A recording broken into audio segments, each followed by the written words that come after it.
pas de la nuit poto, je parle seul. J'enchaîne les pètes et je trouve pas le sommeil. Et dans la merde poto t'es pas le seul. On est tous attirés par le sommeil. Fico bip bip, ouais ça vient de commencer. C'est les cités, ça prend pas la serre.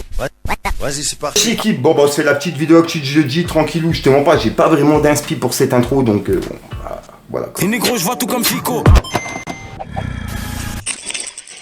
Bah l'équipe, pour commencer cette petite vidéo actu de jeudi, je tenais déjà à tous vous remercier par rapport à vos messages pour mon anniversaire. J'ai reçu pas mal de commentaires et ça m'a vraiment touché, je m'y attendais pas du tout, c'est une dinguerie. Que ce soit sur YouTube, Facebook, Instagram, Snapchat, vraiment c'est une dinguerie. Je vous remercie vraiment tous. Et pour commencer cette vidéo actu l'équipe, on a Souffrance qui a annoncé la sortie de son nouvel album, qui va s'appeler Haute Source et qui sera disponible le 10 novembre. Et en gros, il y a la précommande qui est disponible directement sur le net, pour les personnes qui sont intéressées. Ensuite, ça c'est une dinguerie, il y a la préfecture de police qui a diffusé une vidéo d'une opération de la BRI sur son compte TikTok, accompagnée d'une chanson du rappeur Kobalade.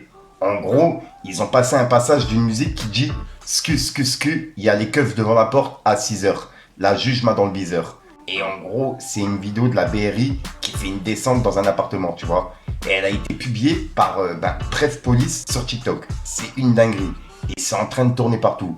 Et en parlant de Kobalade, je rappelle qu'il est jugé normalement fin du mois par rapport à ce qui s'est passé avec Dusty. On en a parlé en vidéo il n'y a pas longtemps. Donc voilà. Et ouais, c'est une dinguerie. Dites-moi dans les commentaires ce que vous en pensez l'équipe.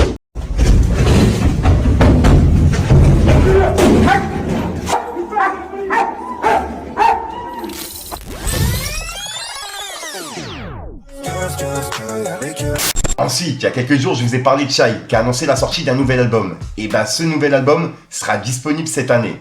Donc en gros, dans les 2-3 mois à suivre, il y a son album qui devrait sortir.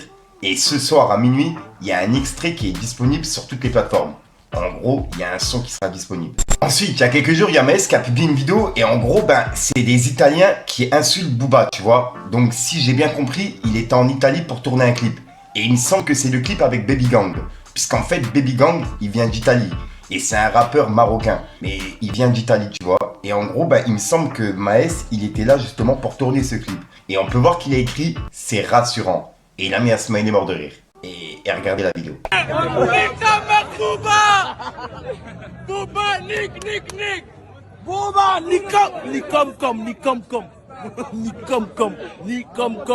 Ensuite, il y a Booba qui a piqué le physique de Imenes. Puisqu'en fait, Imenes, elle a fait un showcase il y a quelques jours. Et il y a une vidéo qui est en train de tourner un petit peu partout.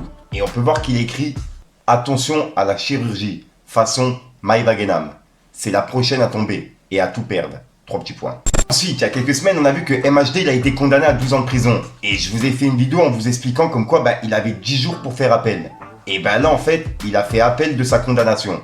En gros, je suis tombé sur un article qui dit « Procès de MHD. Le rappeur fait appel de sa condamnation à 12 ans de réclusion criminelle. Le rappeur avait été condamné pour le meurtre d'un jeune homme en 2018. Il fait appel, a appris mercredi France Info, de sources judiciaires. Le rappeur MHD a fait appel de sa condamnation à 12 ans de réclusion criminelle, a appris France Info, de sources judiciaires, mercredi 4 octobre, confirmant une information du Figaro. Le rappeur de son vrai nom, Mohamed Silla, avait été condamné le 24 septembre, en première instance, par la Cour d'assises de Paris, pour le meurtre d'un jeune homme en 2018, dans le cadre d'un règlement de compte entre bandes rivales. Un co-accusé toujours en fuite, et 4 autres co-accusés font également appel de leur condamnation. En tout, 5 autres co-accusés ont été condamnés en première instance, à des peines allant de 10 ans à 18 ans de réclusion criminelle. Le 5e co-accusé, condamné en première instance, n'était toujours pas présent au procès. Il est toujours en fuite. 3 autres hommes ont par ailleurs été acquittés à l'issue du procès.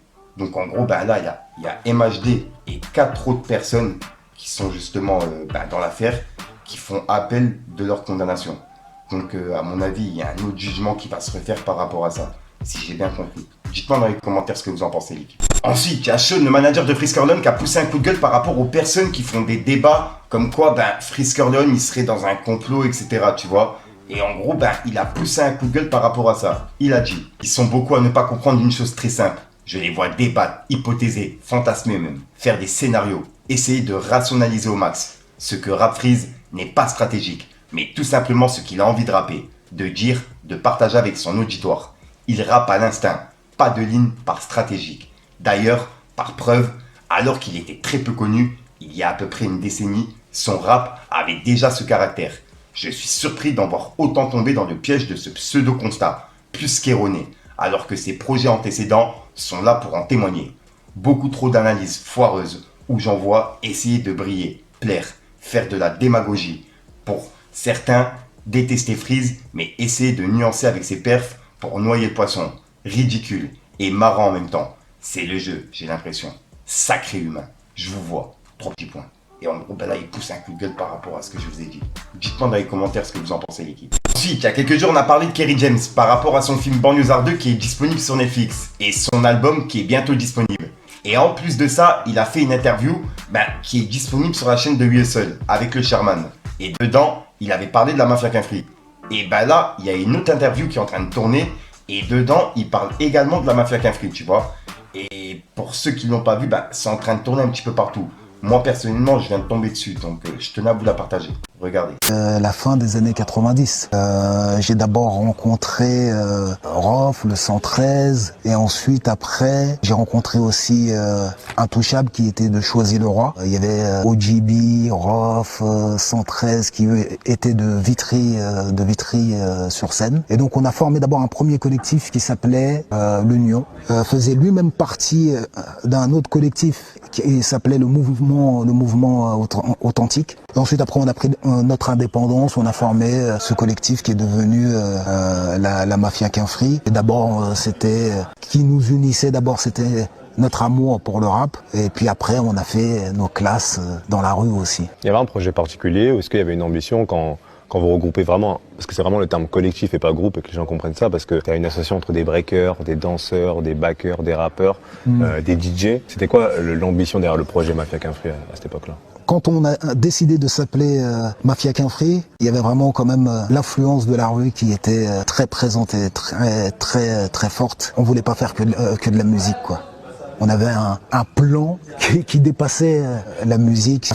Quinfri, c'était un peu un cri de ralliement, mais on voulait exister autant dans le trafic illicite que dans la musique. C'était ça l'ambition, malheureusement. Et ça nous a coûté cher. Parce que ça c'est vraiment un point qui est important, c'est que la Mafia Quinfri, en tout cas les membres de la Mafia Quinfri, vous incarniez vraiment la rue. Et ça vous a malheureusement peut-être desservi sur plein de points. La musique en fait c'était au second plan dès le début, ça avait une part égale quand même avec cet autre aspect. Au début la musique était très importante, mais au fur et à mesure, parce que la musique ça rapportait pas comme on voulait, la rue a pris le pas sur la musique. Okay.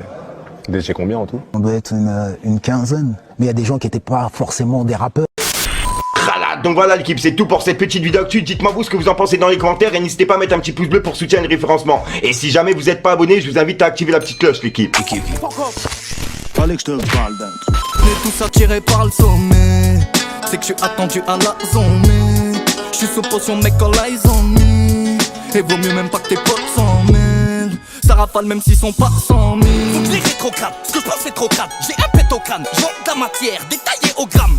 Peuvent dans le cellophane, faut pas parler au phone. Moi je veux pas plaire aux fans, je te laisse payer des verres aux folles. Voilà, au passage, dites-moi dans les commentaires si jamais j'ai oublié des actualités, je pourrais les rajouter dans la semaine, tu vois, si jamais j'en oublie. Je te dis à soir pour une prochaine vidéo et une nouvelle exclue. Je sais même pas, j'ai pas d'outro qui sont prévus, donc j'essaie d'en trouver, tu vois. En fait, je tourne tout le même jour, donc c'est galère à en trouver. C'est les games. Histoire de chrome, donc j'ai dû sortir la nuina. J'mets la cagoule, j'attends la tombée de la luna. 5h du mat, on viendra te soulever chez toi. Ça casse ta porte, maintenant il faut rendre la moula moula moula.